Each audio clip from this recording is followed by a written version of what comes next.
말씀은 로마서 12장 9절부터 21절까지 같이 보겠습니다.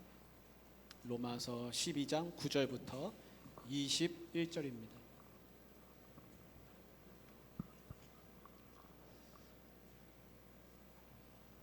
신약 257면에 있습니다. 우리 9절부터 21절까지 같이 교독하겠습니다. 사랑에는 거짓이 없나니 악을 미워하고 선에 속하라.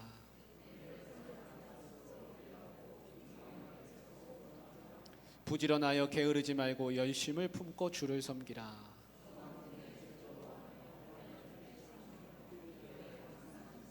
성도들의 쓸 것을 공급하며 손 대접하기를 힘쓰라.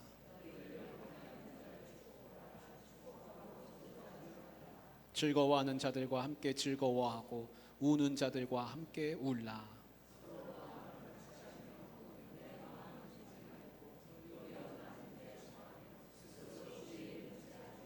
아무에게도 악을 악으로 갚지 말고 모든 사람 앞에서 선한 일을 도모하라.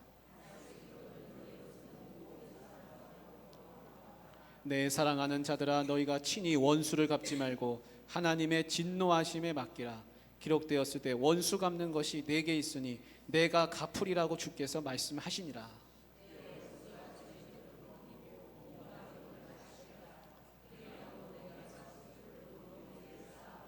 같이요. 악에게 지지 말고 선으로 악을 이기라. 아멘.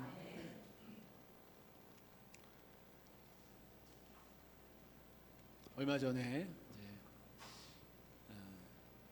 맑은샘 병원에 간 일이 있습니다.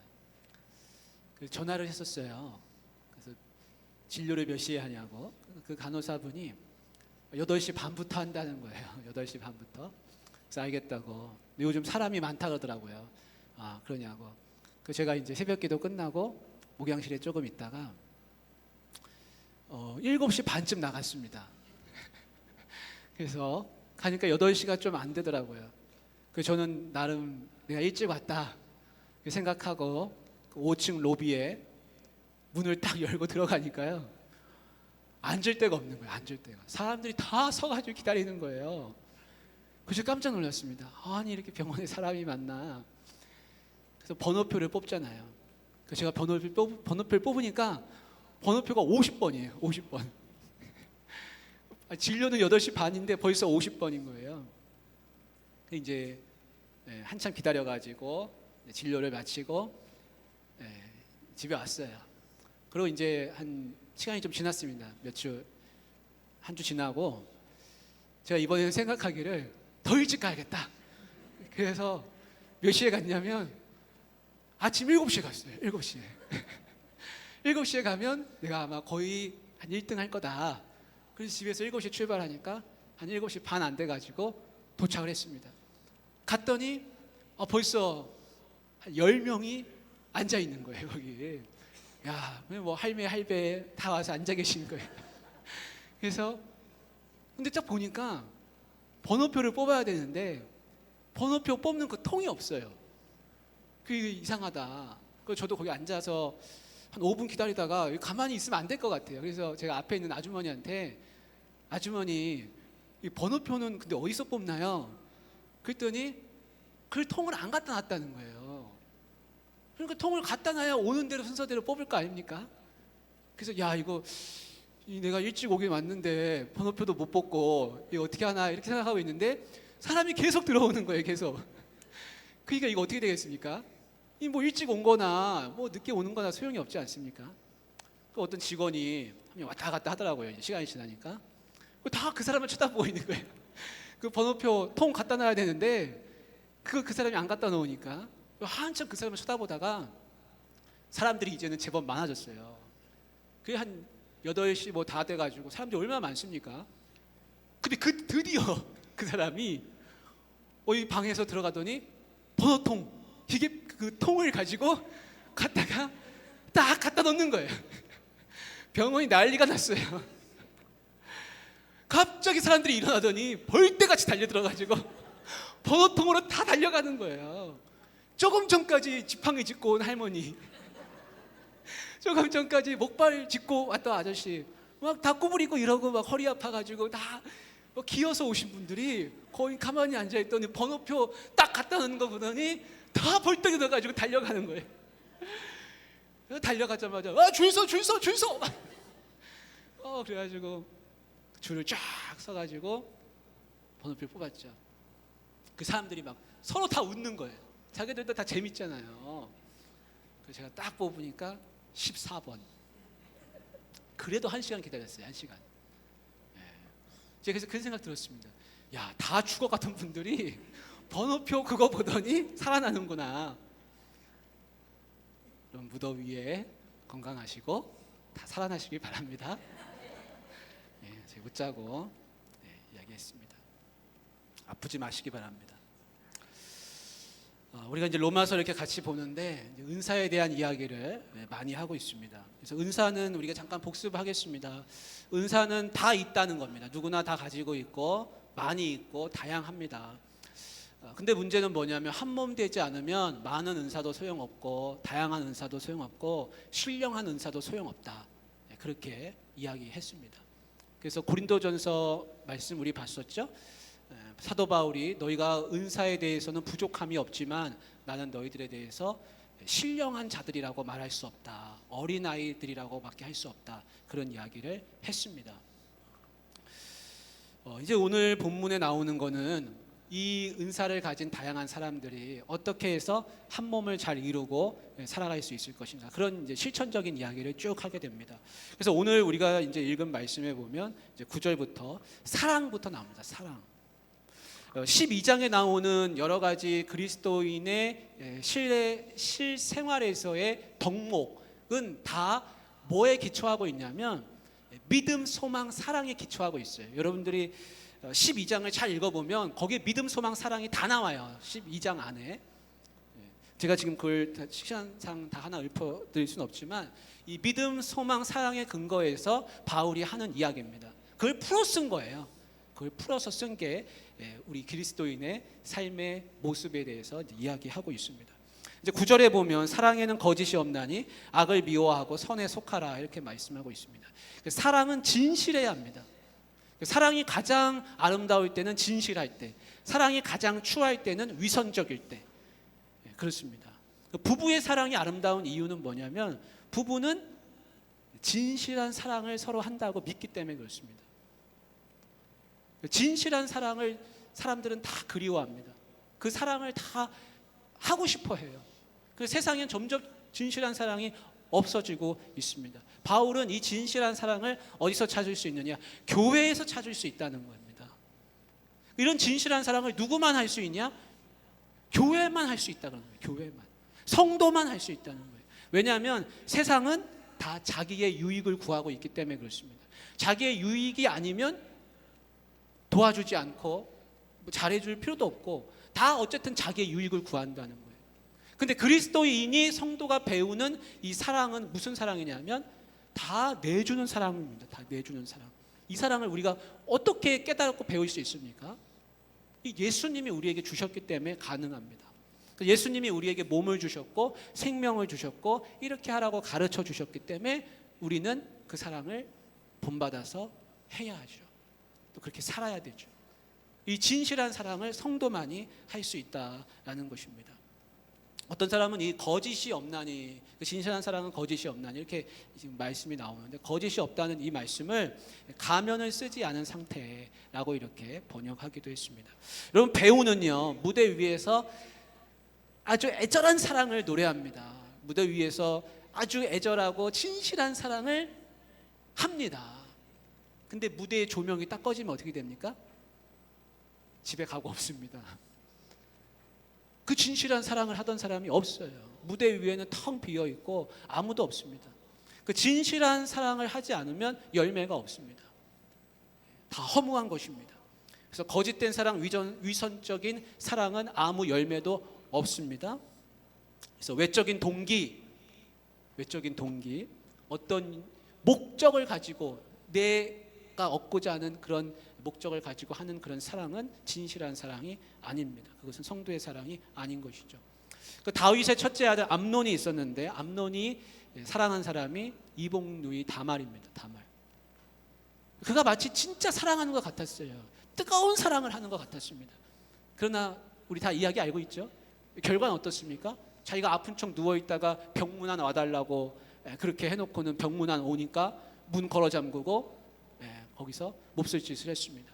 그러고는 다시는 쳐다보지도 않는 그런 모습이 암논에게서 나옵니다. 그 사랑은 무슨 사랑입니까? 진실한 사랑입니까? 그 진실한 사랑이라고 생각할 사람, 말할 사람 아무도 없습니다.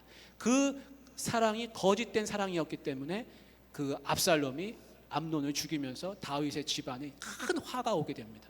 큰 화가 들이닥친 이유는 뭐냐면 진실한 사랑을 하지 않았기 때문에 그래요. 진실한 사랑을 하지 않았기 때문에 깊은 상처를 다 입게 됐습니다. 여러분, 심수봉 씨가 부른 백만송이 장미 노래 아십니까? 제가 노래 잘하면 불러볼 텐데 여러분 그래도 머릿속에 다 떠오르시죠? 떠오르세요? 먼 옛날 어느 별에서 내가 세상에 나올 때 그 있잖아요, 그죠? 사랑을 주고 오라는 작은 음성 하나 들었지. 사랑할 때만 피는 꽃 백만송이 피워오라는 진실한 사랑할 때만 피어나는 사랑의 장미. 미워하는 마음 없이 아낌없이 사랑을 주기만 할 때 수백만 송이 백만 송이 꽃은 피고 그립고 아름다운 내 별나라로 갈 수 있다네. 그 누구 얘기입니까? 이거 예수님 얘기잖아요, 그죠? 우리 얘기잖아요, 우리 성도들, 그죠? 그렇습니다. 그래서 우리는 이 시대에 와서 이 지구에 와가지고 해야 할 일은 진실한 사랑하고서 이제 하나님 나라로 돌아가는 것이죠, 그죠? 그렇습니다. 그래서 바울은 이 사랑 이야기를 하면서 성도들에게 진실한 사랑을 하라 이렇게 말씀합니다. 10절 보십시오. 10절. 형제를 사랑하여 서로 우애하고 존경하기를 서로 먼저 하며. 예수님은 서로 앞에서 먼저 고개를 숙이라 그랬습니다. 먼저 자신을 낮추라. 잔치자리에 가면 끝자리에 앉으라. 형제에게 먼저 문안하라, 인사하라. 네가 먼저 낮추고 형제를 더 나은 사람으로 대우하라. 그렇게 말씀하고 있습니다. 그래서 재산, 지위, 어떤 힘 이용해 가지고 내가 더 높은 사람이라고 생각하고 말하고 행동하고 하는 모든 것은 하나님 보시기에 하나 무가치한 것입니다. 성도의 태도로서 적합하지 않습니다. 우리 주변에 이제 베트남 분들 많잖아요, 그죠? 그리고 뭐 흑인 분들도 계시고 아프리카에서 오신 분들, 이주 노동자들이 이제 우리 주변에 많이 있는데 그런 분들하고 우리가 그분들을 무시하려고 무시하는 게 아니라 어떻게 하다 보면 말이 잘 안 통하고 그리고 또 일은 해야 되고 그러다 보니까 그런 경우가 좀 있는 것 같아요. 그래서 원하든 원치 않든 이 땅에 와서 지금 어려운 삶을 살고 있는데 우리가 그분들을 존대하지 못하고 귀하게 여기지 못하고 이렇게 힘들게 하는, 마치 낮은 사람처럼 대우해버리는 그런 경우가 생기게 됩니다. 그래서 언어가 다르면 그런 문제가 생기게 돼요.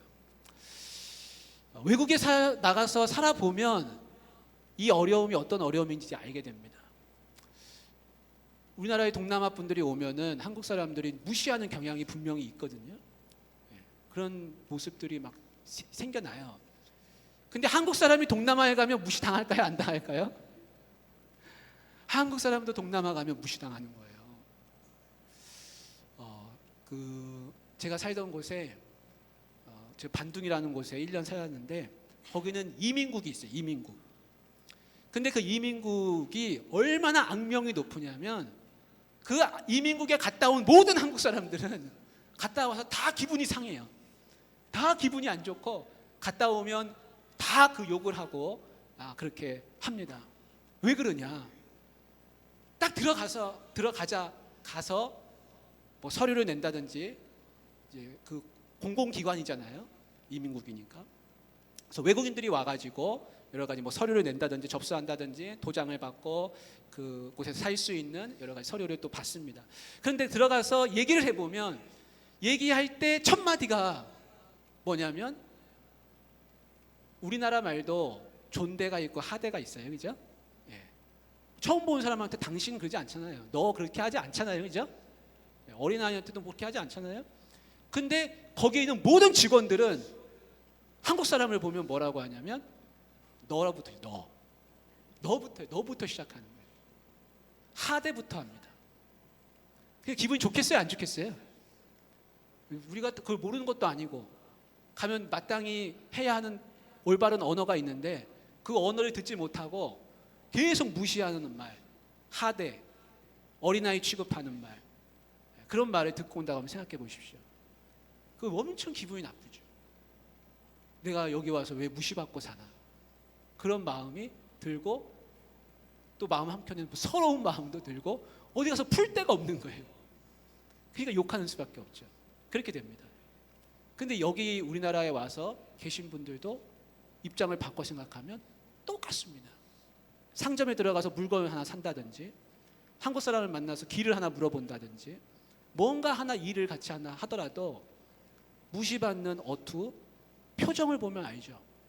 그 말, 억양, 그런 모습을 봤을 때 그분들이 좌절할 수밖에 없습니다. 그래서 성경에는 성도들은 뭐라고 말하고 있냐면 먼저 존대하고 먼저 우애 있게 하고 존경하라, 스스로 자기를 먼저 낮추라, 그렇게 말씀하고 있습니다. 우리 11절 보십시오. 부지런하여 게으르지 말고 열심을 품고 주를 섬기라. 그 주님을 섬기려면 부지런해야 됩니다. 신앙생활은 게으르면 못합니다. 신앙생활 잘하려면 게으르면 안 돼요. 부지런해야 돼요. 왜 그렇습니까? 우리 다 느끼는 거 아닙니까? 직장에 나가고 공부도 해야 되고 내 할 일이 많이 남들하고 똑같이 있는데 거기다 플러스로 내가 신앙생활까지 하려고 하니 얼마나 피곤합니까? 주일날도 와서 남들 쉴 때 나는 예배하는 거고 남들 잘 때 나는 새벽 기도도 해야 되고 남들 잘 먹을 때 나는 금식도 해야 되고 부지런하지 않으면 할 수가 없습니다. 남들 책 안 볼 때 나는 성경도 봐야 되고 그렇지 않습니까? 그 성도는 부지런해야 성도다울 수가 있습니다. 우리 근면함에 대한 잠언 말씀 한번 보고 가면 좋겠습니다. 잠언 20장 4절, 21장 25절 두 개인데요. 한번 연달아서 같이 한번 볼까요? 제가 읽겠습니다. 게으른 자는 가을에 밭 갈지 아니하나니 그러므로 거둘 때에는 구걸할지라도 얻지 못하리라. 이렇게 되어 있습니다. 21장 25절 게으른 자의 욕망이 자기를 죽이나니 이는 자기 손으로 일하기를 싫어함이니라. 게으른 사람은 어떻게 되느냐, 추수할 때에도 먹을 걸 얻지 못하는 사람이 돼버리고 게으른 사람은 자기 욕망 때문에 죽는다는 겁니다. 게으른 사람은 그냥 꿈꾸다 죽습니다. 말만 하다가 죽습니다. 세월 다 가고 마는 것이죠. 욕망만 키우다 죽는다. 잠언은 그렇게 경고하고 있습니다. 우리 12절 한번 보겠습니다. 12절 같이 한번 읽어보겠습니다. 12절 소망 중에 즐거워하며 환난 중에 참으며 기도에 항상 힘쓰며. 여기 소망이 나오는데 그리스도인은 양면성이 있습니다. 양면성은 뭐냐면 동전의 양면처럼 이렇기도 하고 저렇기도 한데 이게 완전히 극과 극입니다. 소망 중에 즐거워하는 삶이 있어요. 왜냐하면 영생 복락을 얻었잖아요. 구원을 얻었기 때문에 그걸 생각하면은 그래 나는 소망이 있어. 그래서 즐겁습니다. 그러나 또 한편으로는 그 소망 때문에 환난을 겪습니다. 왜냐하면 내가 천국 백성으로 하나님 백성으로 이 땅에서 살려고 하는데 부딪히고 시험당하는 게 너무 많은 거죠. 남들이 해야 할 거 못하고 하지 말아야 할 거 해야 되고 여러 가지 그런 부딪히는 것들이 있습니다. 그래서 현재의 환난, 고난이 따라옵니다. 그래서 기도에 항상 힘쓰라. 그렇게 결론을 맺습니다. 그러니까 즐겁든지 소망이 있든지 환난이 오든지 그리스도인이 계속해서 중심을 잡고 갈 수 있는 건 기도하는 수밖에 없습니다. 기도하면서 가야 우리가 극단에 치우치지 않고 잘 할 수 있습니다. 우리 13절 보십시오. 13절은 이렇게 말씀합니다. 성도들의 쓸 것을 공급하며 손 대접하기를 힘쓰라. 그 초대교회가 우리 성경 사도행전을 보면 물론 베드로가 설교를 잘해서 3,000명이 한꺼번에 회개했다는 말씀도 있지만 굉장히 급속도로 불어나게 됩니다. 초대교회의 그 교회가 급격하게 커져요. 근데 그 이유 중에 하나가 뭐냐면 교회에 오면 먹을 게 있었어요. 그래서 교회는 누구든지 와서 먹을 걸 얻을 수 있는 그런 곳이었습니다. 그래서 우리 사도행전 보면 땅을 내놓잖아요. 자기 집을 팔잖아요. 그렇게 됩니다. 그래서 구제하는 일을 열심히 하게 됩니다. 누구나 다 오게 되는 거예요. 그래서 지금 우리는 성만찬을 성례전으로 이렇게 하고 있지만, 예식으로 하고 있지만, 그 당시에 성만찬은 매일 먹는 끼니였어요. 끼니. 아침에도 먹고 저녁에도 일 끝나고 같이 와서 먹고, 아침 저녁으로 식사를 같이 하니 얼마나 풍성하겠습니까? 그리고 그거를 누가 다 공급했겠습니까? 바나바 같은 사람들. 자기의 쓸 것, 자기의 밭이 있는 걸 팔고, 그렇게 해서 이제 교회가 급격하게 커지는 모습을 볼 수 있습니다. 그래서 초대교회는 실제적인 필요를 공급해주는 그런 공급처가 됐습니다. 우리 교회도 그런 교회가 되기를 원합니다. 우리 14절 한번 보겠습니다. 너희를 박해한 자를 축복하라. 축복하고 저주하지 말라. 예수님이 하신 말씀이죠. 예수님은 나는 너희에게 이르노니 너희 원수를 사랑하며 너희를 박해하는 자를 위하여 기도하라. 너희가 너희를 사랑하는 자를 사랑하면 무슨 상이 있으리요? 세리도 이같이 아니하느냐. 그렇게 말씀하십니다. 예수님이 가르쳐 주신 대로 우리 원수까지도 축복할 수 있기를 원합니다. 내가 미워하는 사람이 있으면 그 사람을 위해서 기도하는 게 축복입니다. 그렇게 할 수 있기 원합니다. 우리 15절, 16절 이제 나오는 이야기는 우리 교회 표어하고도 관련돼 있어요. 마음을 같이 하라는 게 이제 핵심인데, 우리 15절을 한번 같이 읽어보겠습니다. 즐거워하는 자들과 함께 즐거워하고 우는 자들과 함께 울라. 아멘. 함께 즐거워하고 함께 울라. 여기서 우리 교회 이제 표어가 나왔습니다. 성도는 함께 즐거워할 수 있어야 됩니다. 함께 울 수도 있어야 됩니다. 그만큼 마음의 여유가 있어야 됩니다. 나만 알고 나만 살고 그거는 신앙생활이 아니에요. 그건 신앙생활이 아닙니다. 제대로 된 신앙생활이 아닙니다. 나 혼자 그거는 신앙생활이 아닙니다. 함께 하는 겁니다. 함께. 여러분 주변에 누가 슬퍼하고 있는지, 누가 마음이 어려운지, 또 내가 함께 기뻐할 사람은 누군지 그걸 늘 둘러보실 수 있기를 바랍니다. 마음의 여유를 가지시길 바랍니다. 우리 17절부터 21절까지 쭉 이어지는 말씀은 이제 악한 사람에 어떻게 내가 대처할 것인가, 그겁니다. 악한 사람을 어떻게 대우할 것인가. 세상에는 분명 선한 사람도 있고 악한 사람도 있습니다. 근데 악을 선한 것을 선으로 갚는 건 당연한 거죠. 그렇죠? 선을 선으로 갚는 건 당연한 겁니다. 선을 악으로 갚는 건 그건 죄죠. 잘못하는 겁니다. 근데 악을 악으로 갚는 거는 또 어떻습니까? 악을 악으로 갚는다. 누가 뭐라 할 사람 있습니까? 악을 내가 악으로 갚는 거. 어떻게 보면 당연하다고 여길 수 있습니다. 근데 성경은 그렇게 가르치지 않고 이제 악을 선으로 갚으라. 선으로 갚으라. 그렇게 말씀합니다. 이것이 악을 대하는 우리의 방법입니다. 저 녀석이, 저 사람이 나한테 이렇게 할 수가 있어? 화가 나고 억울하고 그래서 나도 악으로 갚아줘야겠다. 성경은 그렇게 말씀하지 않습니다. 그렇게 되면 나도 그 사람처럼 된다는 겁니다. 그렇게 돼서는 안 되겠죠. 로마서 5장 8절에 보면 우리가 아직 죄인 되었을 때 그리스도께서 우리를 위하여 죽으셨다. 그렇게 말씀합니다. 그래서 악을 만약에 악으로 갚는다 치면 여기 있는 우리들 중에 누가 떳떳하게 남아 있겠습니까? 하나님, 예수님은 다 악을 선으로 갚아주셨습니다. 18절 말씀에 우리 고백의 기도 낮 예배 때 할 때마다 이거를 이제 늘 제가 읽는데, 할 수 있거든 너희로서는 모든 사람과 더불어 화목하라. 화목하라. 악한 사람하고도 화목하라. 그렇게 이제 성경은 말씀하고 있습니다. 왜 그러냐면 원수 갚는 것은 하나님께 있다는 겁니다. 내가 다 갚아주겠다. 내가 다 해주겠다. 너는 갚지 말라. 네 손에 피 묻히지 말라. 네 손 더럽히지 말라. 너는 그냥 내가 가르쳐준 대로 악을 선으로 갚으라. 그렇게 되면 그가 어떻게 되겠습니까? 부끄러워한다는 겁니다. 부끄러워한다. 그래서 그의 머리 위에 숯불을 쌓으라 하는 말씀이 오늘 나오죠. 그 머리 위에 숯불을 쌓는다는 것은 그 사람으로 하여금 부끄럽게 하고 자신 스스로 그렇게 어떻게 되겠습니까? 돌아보게 되겠죠. 나는 이렇게 저 사람한테 악으로 대했는데 왜 이 사람은 나한테 선으로 대하나? 그럼 그가 부끄러워지고 깨달아지는 겁니다.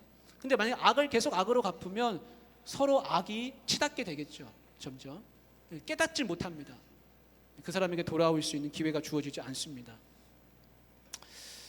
기원전 18세기경에 바빌로니아 왕이었던 함무라비 왕은 그 화강암을 2m 되는 화강암을 깎아가지고 거기다 이제 법을 새겼습니다. 우리가 아는 유명한 구절이 있잖아요. 눈에는 눈, 이에는 이. 그때는 그게 정의였어요. 정. 그렇게 해야 한다 그랬어요. 그렇게 이에는 이, 눈에는 이 똑같이 되갚아 주는 그것이 정의였습니다. 그게 올바른 거였습니다. 그냥 성경은요, 이 세상이 가르치는 거하고는 거꾸로 가르치고 있습니다. 반대로 가르칩니다. 악을 선으로 갚으라 이렇게 말씀하고 있습니다. 성도님들, 우리는 세상의 기준하고 다르게 삽니다. 그렇죠? 그래서 여러분, 다른 기준을 가지고 있다. 왜 이런 다른 기준이 생겼을까? 그건 뭐 분명합니다. 우리는 이 땅에서 사는 사람들이 아니라 하늘나라 기준으로 살기 때문에 그렇습니다. 저 하늘이 내 고향이잖아요, 그렇죠? 발은 지금 내가 여기 딛고 있지만 우리는 하늘나라의 시민권자로 지금 살고 있기 때문에 하늘나라 법을 따라 살아야 할 줄로 믿습니다. 우리 귀한 성도님들, 이 세상의 법이 아니라 하나님 나라의 법을 가지고 아름다운 성도의 모습으로 살아가시기를 주님의 이름으로 축복합니다. 같이 우리 기도하면 좋겠습니다. 여러분, 기도하실 때 하나님, 내가 이 세상에 살면서 올바른 성도의 모습, 특별히 이거 한 가지만 기억하면 됩니다. 내 안에 사랑이 넘치게 해주십시오. 내 안에 사랑이 넘치게 해주십시오.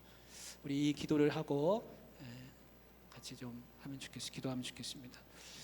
여러분, 가정을 축복하시고 자녀들 생각하시고 서로 아프신 분들 위해서 기도해 주시고 피곤치 않게 해달라고, 또 내가 병마에 놓이지 않게 해달라고 주여 한번 외치고 기도하겠습니다. 주여